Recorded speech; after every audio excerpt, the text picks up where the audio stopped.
Methods Detective Competition puts you in a battle of wits with 99 other detectives against 100 criminals.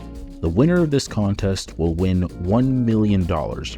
This game is a visual novel, which I realize is actually the first one that I'm reviewing on this channel. I'm really excited for it, and there are some unique characteristics that it has that may make it worth a recommendation. Let's break it down, beginning with the mechanics.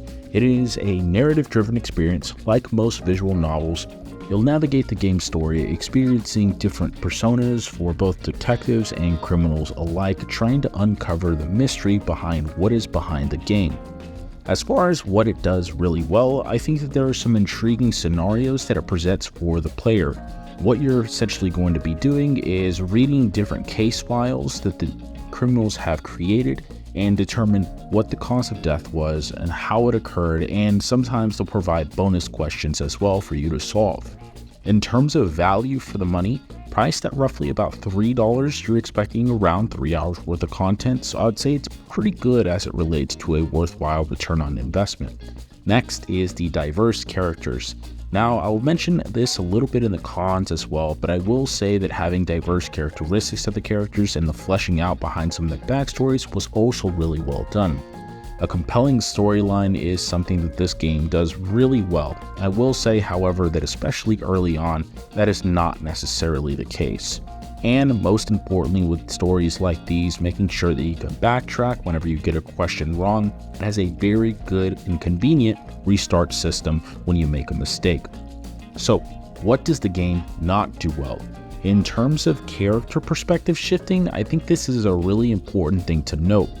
You'll quickly take control of the character that the icon game is for, but you'll find that very early on in the game, you'll switch characters and stick with a completely different character for the majority of your experience.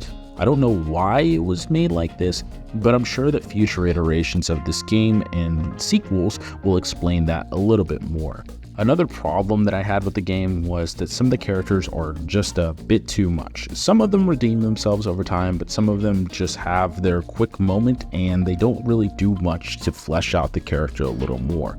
Additionally, that there are certain characters that I really disliked, one of them being the main character that you actually begin the game with. Luckily, you don't spend too much time with them.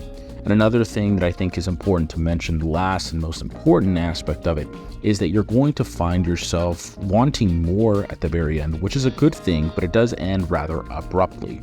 Overall, I would say that Methods Detective Competition offers an enjoyable experience with a compelling storyline, engaging mechanics in terms of how you are going to be answering some of the scenarios and what the scenarios are themselves. At a price tag of $3, it's a pretty good buy for those that are interested in the genre. It's simple enough for those that are newer to the genre, but you're not going to find the complexity that you'll find in other visual novels.